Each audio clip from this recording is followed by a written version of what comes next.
got folks stranded on the ice, planes breaking through, and a Minnesota ice fishing law that is finally changing. That and more coming up right now in Target Walleye's Top 5 presented by Seafoam. Let's dive on in.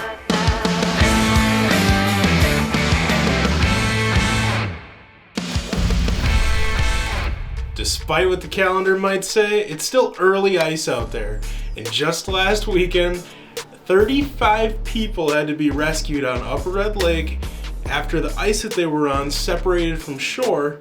Apparently it was about 10 inches thick, even 12 inches thick, but a crack had formed and 40-mile-per-hour winds just kept pushing it farther and farther away from shore.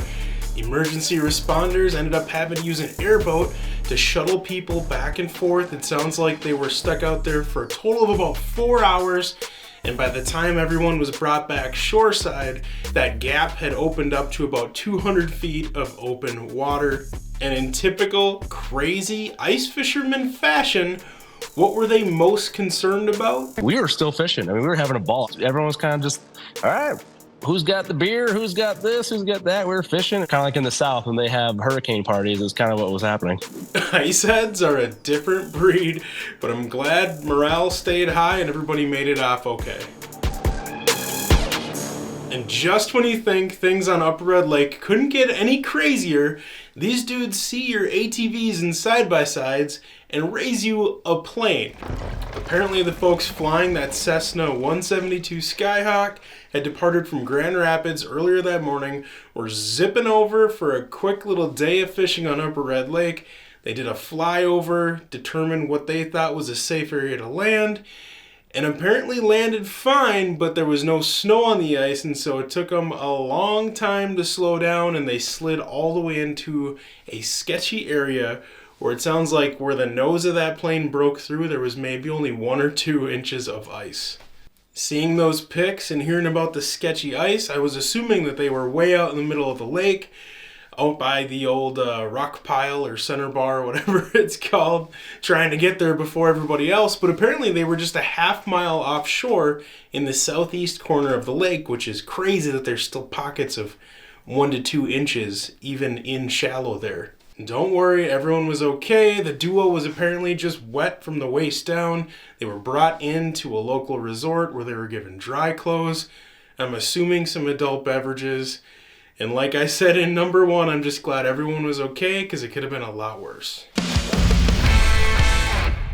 I was sent this one from Target Walleye reader Lauren Dewar, I'm sorry if I butchered that, who performed his own kind of ice rescue after he saw this pair locked up underneath the clear ice. Totally the definition of biting off more than you can chew. And apparently he pulled them apart and they both swam off their own separate ways for someone else to catch another day. That is a crazy find, but if you look closely, something that Lauren didn't mention is you can see another tail coming out of there. That pike obviously had some sort of an appetizer before it took down the main course, which is crazy but understandable. Lay off me, I'm starving! So you Minnesota folks, listen up. Minnesota might be getting a big change to the ice fishing rules next year. I just found some sneaky info that I cannot wait to share with you all.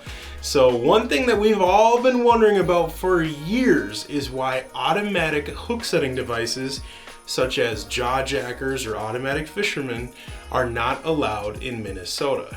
Basically, they function like a tip-up or a dead stick, except they automatically set the hook when a bite triggers them, sort of like how a mouse trap works.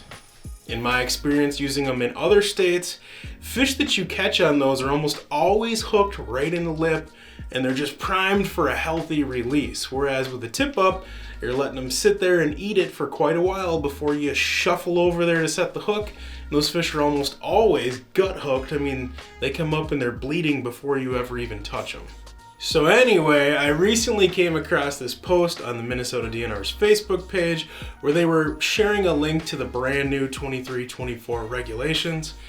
And I got to creeping in the comments section and I saw a comment and a reply. that instantly caught my attention. It was from Minnesota Fish and Wildlife, saying that they were in the process of writing a permanent rule to allow these hook setting devices.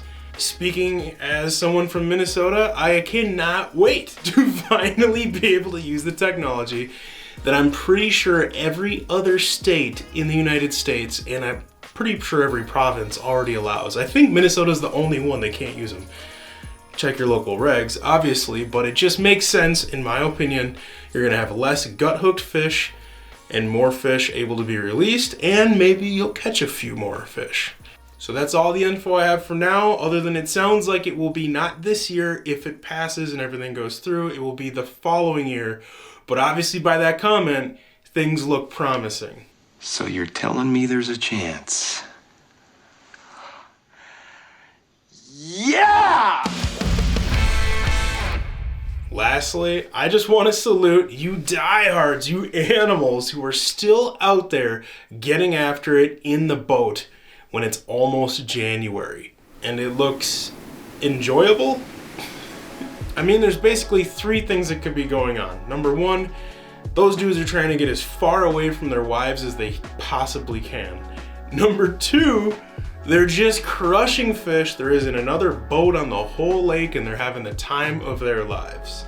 Or number three, they're just stalling on winterizing that Lund because they're still trying to figure out how to make room in the garage so it can fit. Gotta do what you gotta do. All right, that wraps up this week's top 5, and a big shout out to Seafoam for keeping us running smooth, making this fun video series possible. If you want more walleye and ice fishing related content like this, sign up for our free Target Walleye emails at targetwalleye.com, and I'll see you back in 7.